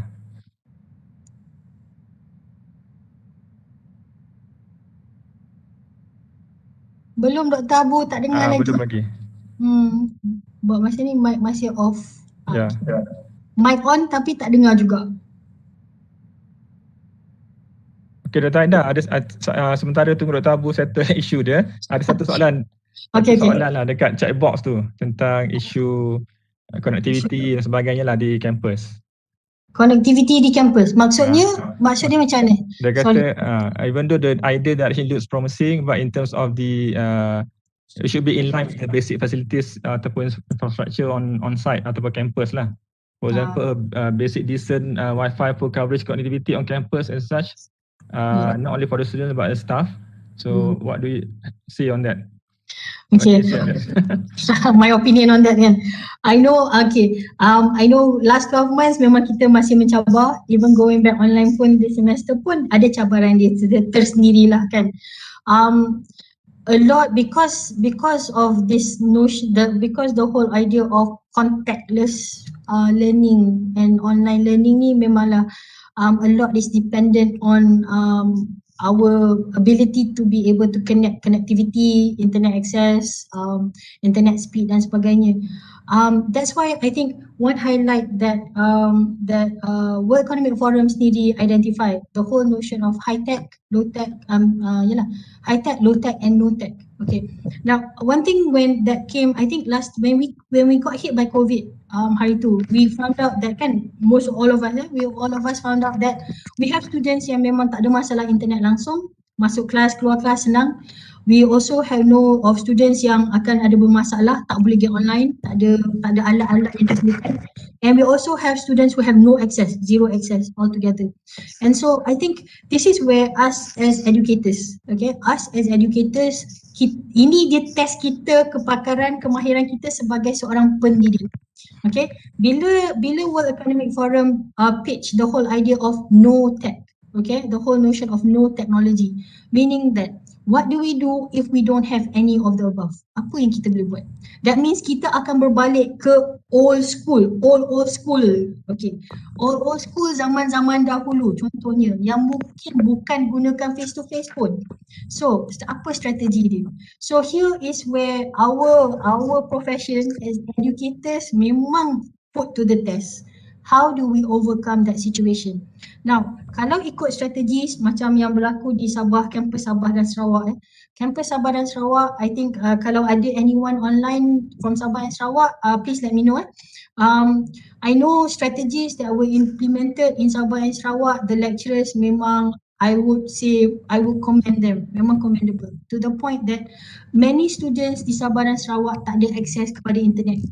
Tetapi pensyarah-pensyarah di Sabah dan Sarawak have gone all out to assist students in the teaching and learning of the field. So they have gone to physically go down and give lectures ataupun hantar pen drive and whatnot. Engagement and strategy, kalau nanti later on when we can, I know we've shared that data, pernah kita share data tu, maklum balas daripada kampus Sarawak dan Sabah dan sebagainya.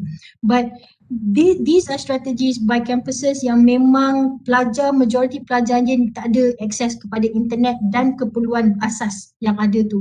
So they have mobilized a whole different set of strategies of tackling the issue to ensure that their students are able to learn. And so I think kat sini itulah kadang-kadang I tell my kids, okay, kita duduk, saya tinggal di Cak Lang. I tell my kids, and my kids currently are all online in terms of classes. I tell my children simple je, we are overprivileged. You are overprivileged, meaning that you have everything depan mata. But what happens to others yang tak ada? And so this is where our creativity as academicians, as educators, no, it's not so much academicians, as educators yang mengajar, tukang ajar itu, we need to play a role. How do we help the students learn? Tapi in doing that, we also have to be aware. Kita tolong pelajar untuk mengusulkan pembelajaran dia. tapi dia ada chain reaction. Bila students tak boleh belajar, tak boleh masuk online dan sebagainya, dia ada chain reaction. Mental state dia terganggu. Dia ada chain reaction kat situ. So it creates a whole different set of issues, a whole different set of problems. Akan ada yang tanya saya, takkan kita mental state student pun kita nak tengokkan? Okay, some feel that it goes beyond that of an educator. But we have to be aware. Kalau kita tak aware and we assume all our students have it easy to a certain point, then we will not be doing justice kepada mereka yang memang memerlukan attention kita, perhatian kita. I would say either that I'm too much of an idealist tu, saya tak tahulah kot. Tapi saya one thing that I believe in life is I don't give up that easily lah kot. Itu je lah kot. Okay, Dr. Abu. Okay, Assalamualaikum. Boleh dengar ke? Ya, boleh Dr. Abu. Alhamdulillah. Okay. Ini okay. Assalamualaikum. Terima kasih Dr. Aida. Very nice presentation. Cuma ulasan saya bekas KPP Pusat Pengajian Fizik dan Bahan selama 6 tahun dari 2013 sehingga 2019. Okay. Jadi isu untuk meningkatkan kita punya program ni memang dah ini apa biasalah ya. Okay. Cuma saya rasa masalah utama ialah dari peringkat implementation. Okay. Itu masalah utama. Sebab kalau dalam ini slide memang cantik lah ya.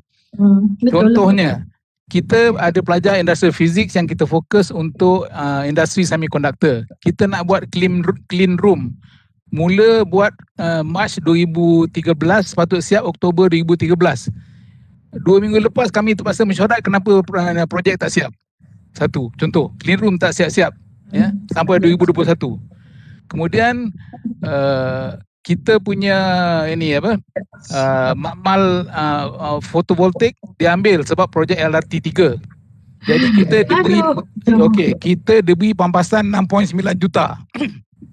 Kami 4 orang pergi ke ni apa menuntut 6.9 juta. Jadi kita terpaksa fight peringkat UiTM dan peringkat ini apa pejabat tanah sebenarnya lah.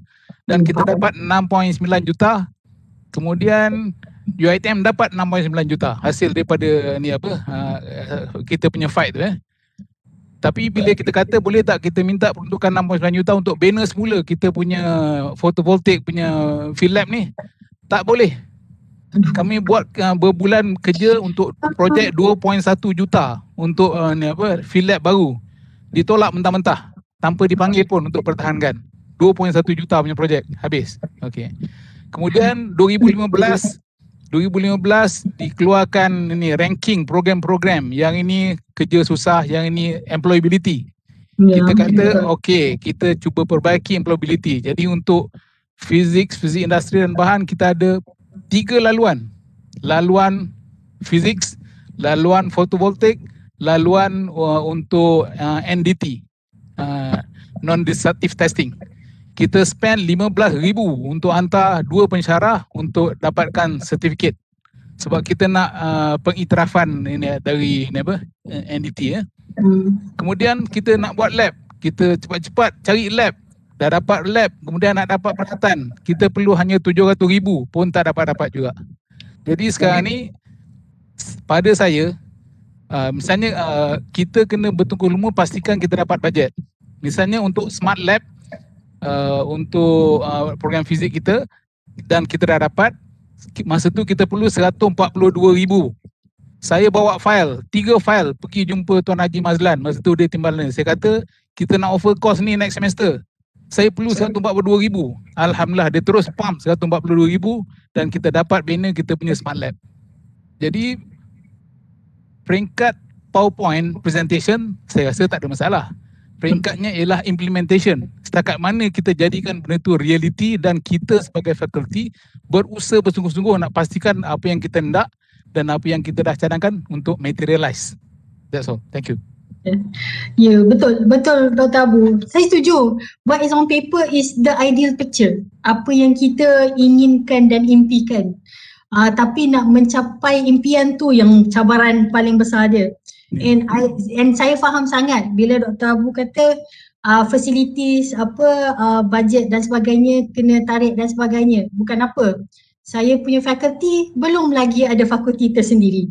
Setelah bertungkus-lumus untuk 20 tahun, bangunan sendiri pun tak ada lagi. So these are things that I understand. I totally understand. But I think I come from the Faculty of Film, Theatre and Animation. Okay, kami berpusat di Puncak Perdana, satu kampus sahaja. But daripada asal usulnya daripada Stadium Shah Alam, duduk di bawah rafters bola sepak tu, time Selangor lawan orang-orang, kami memang ada kat situ tengah berkelas. Daripada dan sehingga kami berpindah. So I understand the difficulty of fighting for a lot of things. And even after we are now probably Fakulti Film for now dah memang 20 years.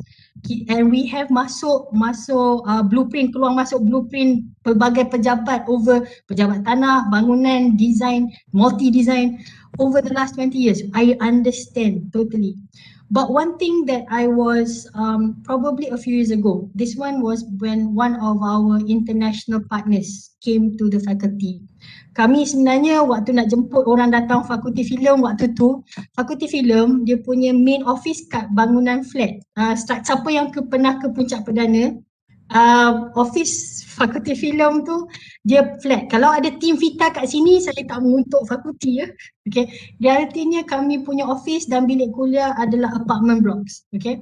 So when we had friends coming over from other countries, and these are countries yang mana we all pergi benchmark equipment, facilities semua tip-top dan sebagainya. And so bila kami bawa mesyuarat ke dalam satu bilik yang apartment room yang sebegitu, and we were going like okay, but one thing that they told me at that point in time, apa yang diorang cakap kat saya was they are amazed by the fact that we can produce graduates who are beyond expectation even dalam kekangan yang ada. So their comment was, do not feel that you need to be pretty, perfect and whatnot just because you cannot right now. But what you have to remember is the graduates that you produce are able to survive the industry, are able to perform, are able to accommodate the industry. So on that note, that one is where we need to find a stand lah. We need to, I know and understand the struggle. 20 years memang tahu sangat.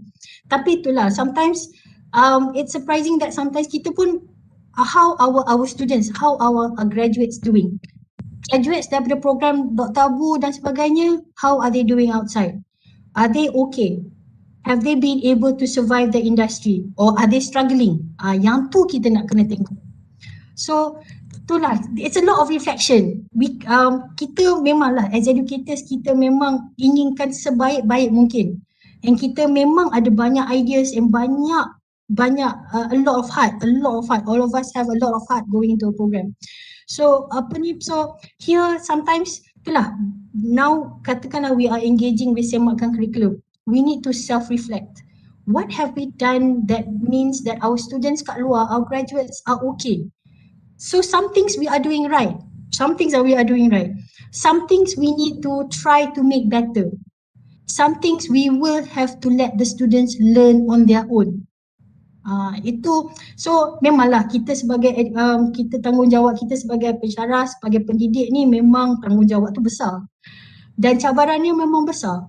Tapi at the same time di sebalik tu mungkin kalau kita tengok, kalau macam contohnya Dr. Abu, Dr. Raja and team FSG and any faculty for that matter, step back and see what have your students actually accomplished. It could be more than you ever expected, could be more. Okay, tapi in terms of facilities nanti kalau saya tersempat sembang dengan Prof. Fauzi, saya mungkinlah akan cakap-cakap bisik-bisik sikit lah. Itu je. Kalau dia boleh tolong tengokkan. Itu je. Okay. Okay, Dr. Abu. Okay. Ya, Doktor. Ada soalan daripada? Ada tangan. Angkat tangan tu, okey silakan. Assalamualaikum, Dr. Wan Aida and the rest. Thank you for the updating on the curriculum review punya progress. My name is Cebun Ahmad from Center of Studies, Park and Amenity Management, Faculty of Architecture, Planning and Surveying, UiTM Shah Alam. Yes. My question is straight to the point. Of course, we are currently revising our curriculum review. Of course, we actually follow the MQF 2.0, which is PEO and PLO and things like that. And at the same time, we have to follow the IR 4.0, 5.0, SDG, and then WEF, and then the latest one is, if I'm not mistaken, Industry 4 WD. So we have a lot in our plates actually. But it's okay. I think based on our center, we are on the right tracks. But straight to the point, I would like to ask in terms of the mapping the metrics.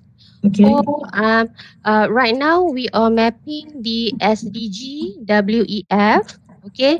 In terms of the evaluation, we map just two SDG, target, and for WEF we map to 2 WEF, and then for Sulam 5.0 we map 1. What I mean here is the courses that mapping to the is that okay? That's the question. My simple answer, yes. Yes. All right, thank you very much. That's the most and I highly anticipate answer from you. Thank you so much. Thank you so much, Dr. Wan Aida. Okay, macam Dr. Cik Bon dan sebagainya, that's just it. There's so many things, okay? And it would be impossible for us to do everything. And so kadang-kadang ada juga fakulti yang tick semua SDG tu. Ada all 17 SDG tu, ada satu fakulti tu dia map habis semua.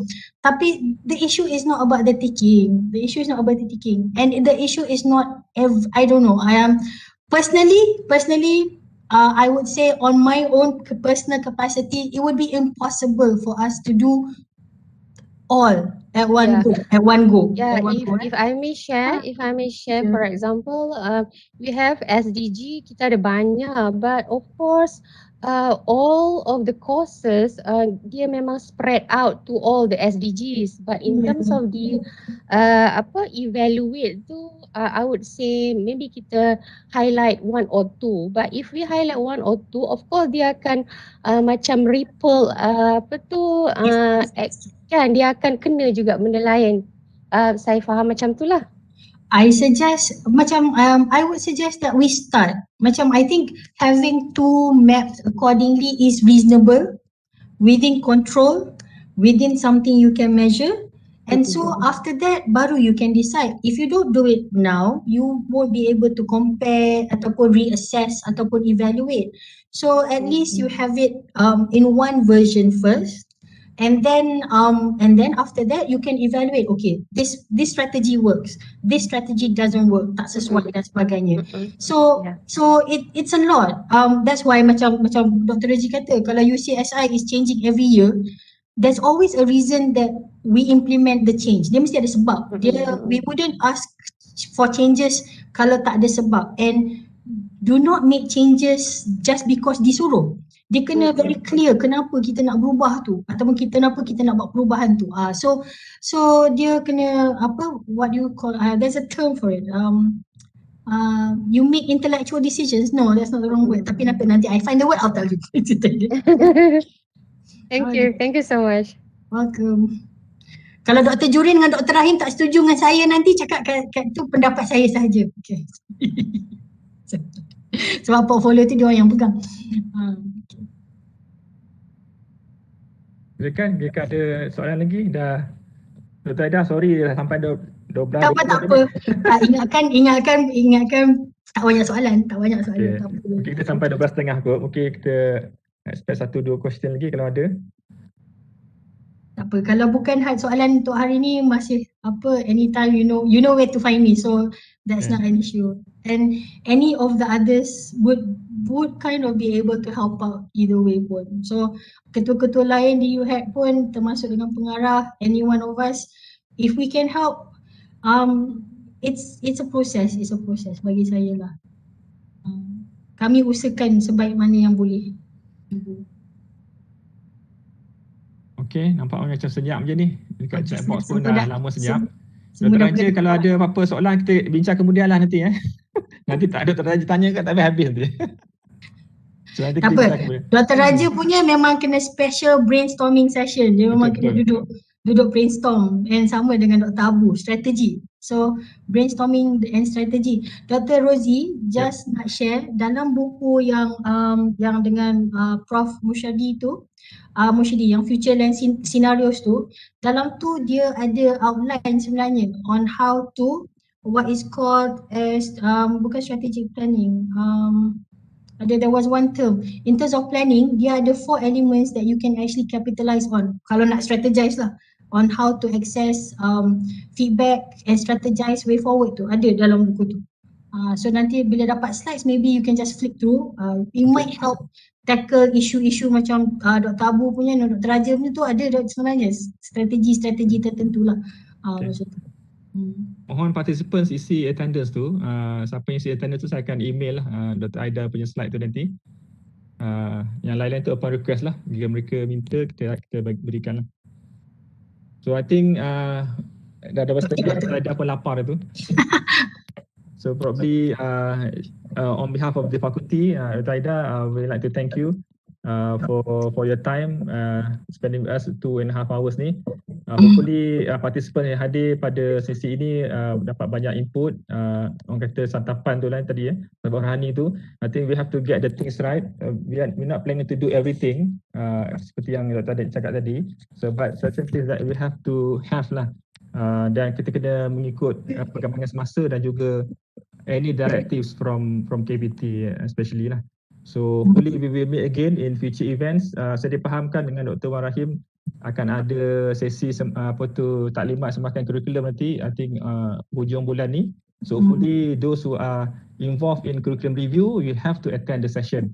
So kita akan maklumkan dari semasa ke semasa lah on the so hopefully kita akan jumpa lagi. Terima kasih sekali lagi Dr. Wan Aida. Kita sudahi dengan tasbih kafarah dan suratul ans.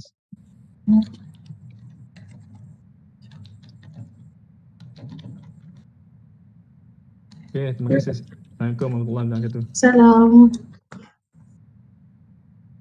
Thank you. Thank you. Assalamualaikum. Thank you, Prof. Aida. Thank you, Dr. Aida. Assalamualaikum. Waalaikumsalam. Thank you, Prof. Mana slide saya?